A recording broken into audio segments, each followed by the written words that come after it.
ஸ்ரீமதே ராமானுஜாய நமஹ. ஸ்ரீமத் அழகி சிங்கர் திருவடிகளே சரணம் சரணம். கல்யாண் ஜுவல்லர்ஸ் பாக்யம் தொலைக்காட்சி நேயர்களுக்கு அடியனுடைய சிரம் தாழ்ந்த நமஸ்காரங்கள். ஆனந்த ராகமாய் ஓர் ஆன்மீக பயணம். நீங்கள் பார்த்து கொண்டிருப்பது உங்கள் பாக்யம் சேனல். வழங்குவோர் அன்புடன் கல்யாண் ஜுவல்லர்ஸ். இது உங்கள் பாக்யம், எங்கள் பாக்கியம்.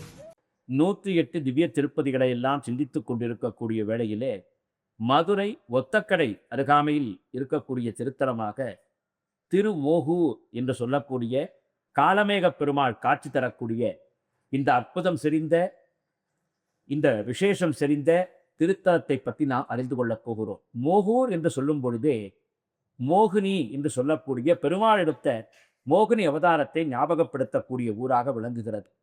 தேவர்களும் அசுரர்களும் பார்க்கடலை கடைந்து முதலிலே நஞ்சு வந்தது. அதை சிவபுரான் கண்டத்திலே தாங்கிக் கொண்டார். அதற்கு பிறகு சந்திரன், உச்சைஸ்ரவஸ், ஐராவதம், காமதேனு, கற்பக விருட்சம், மகாலட்சுமி ஆகிய தெய்வங்களெல்லாம் புறப்பட்டு வந்தன. நிறைவாக அமிர்தம் வந்தது. அமிர்தத்தை ஆதி தன்வந்திரி பெருமாள் கையிலே ஏந்தி வர அசுரர்கள் பறித்து கொண்டார்களாம். தேவர்கள் ஏமாந்து போக பெருமாள் உடனே மோகினியாக வடிவமெடுத்து வந்து அசுரர்களுக்கு அருகாமையிலே நின்று நடனமாட அந்த மாய கூத்தாடிய எம்பெருமானைக் கண்டு கையில் இருந்த அமுதத்தை ஆறா அமுதனிடம் கொடுத்து விட்டார்களாம். உடனே எம்பெருமான் என்ன செய்தான்? நாட்டியம் ஆடிக்கொண்டே தேவர்கள் ஒரு புறத்திலும் அசுரர்கள் மறுபுறத்திலும் அமர வைத்து கொண்டு மாய கூத்தான மோகினியின் அழகிலே மயங்கி போய் அவர்கள் என்ன செய்வதென்று அப்படியே விதிர்த்து நிற்க அமிர்தத்தை அப்படியே வழங்கி கொண்டே வந்தானாம் பகவான். தேவர்கள் எல்லோரும் சாப்பிட்டார்கள்.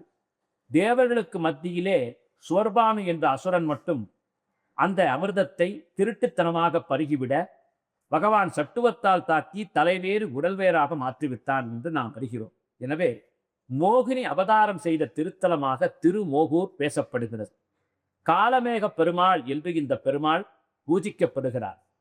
முக்கியமாக இந்த திருத்தலத்திலே நாம் சேவிக்க வேண்டியவர் சக்கரத்தாழ்வார். இந்த சக்கரத்தாழ்வாருடைய திருமேனியிலே 154 மந்திரங்கள் பொறிக்கப்பட்டிருக்கின்றன.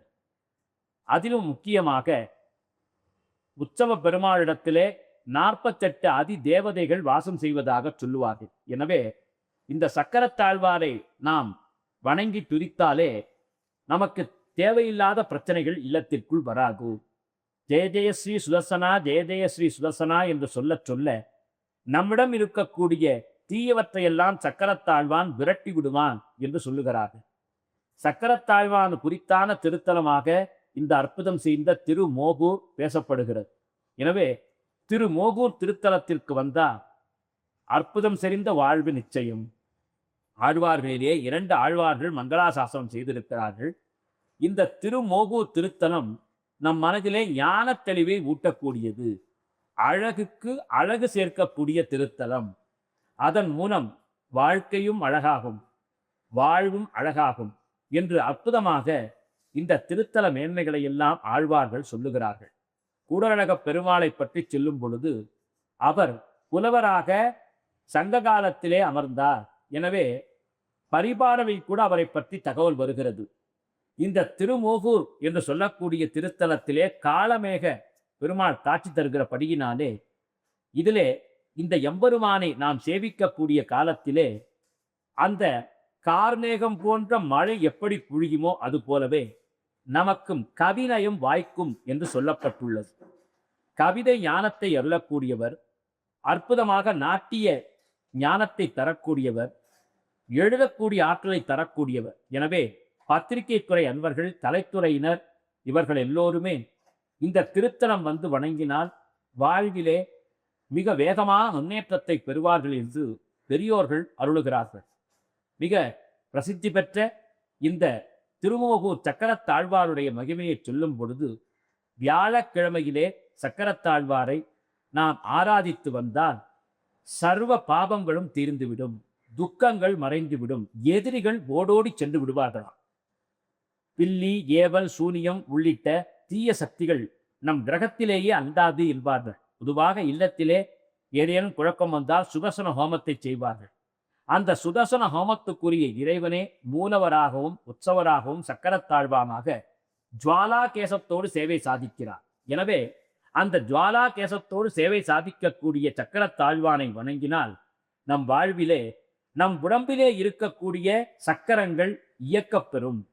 மூலாதாரம், சுவாதிஷ்டானம், மணிபூரகம், விசுப்தி, ஆக்ஞா, சகசிராரம் என்று சொல்லக்கூடிய சக்கரங்கள் எல்லாம் அற்புதமாக இயங்கும் என்று சொல்லப்பட்டுள்ளது. எனவே அந்த சக்கரத்தாழ்வார் பிரதானமாக விளங்கக்கூடிய திருமோகூர் தலத்திற்கு வந்தால் நம்மை பற்றி இருக்கக்கூடிய தீய ஆசைகள், தீய குணங்கள் நம்மிடமிருந்து அகன்றுவிடும் என்பது நிச்சயமான உண்மை.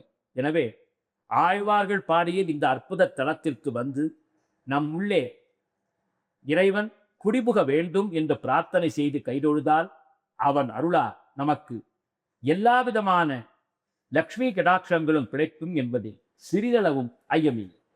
ஆனந்த ராகமாய் ஓர் ஆன்மீக பயணம். நீங்கள் பார்த்துக் கொண்டிருப்பது உங்கள் பாக்யம் சேனல். இது உங்கள் பாக்யம், எங்கள் பாக்கியம். வழங்குவோர் அன்புடன் கல்யாண் ஜுவல்லர்ஸ்.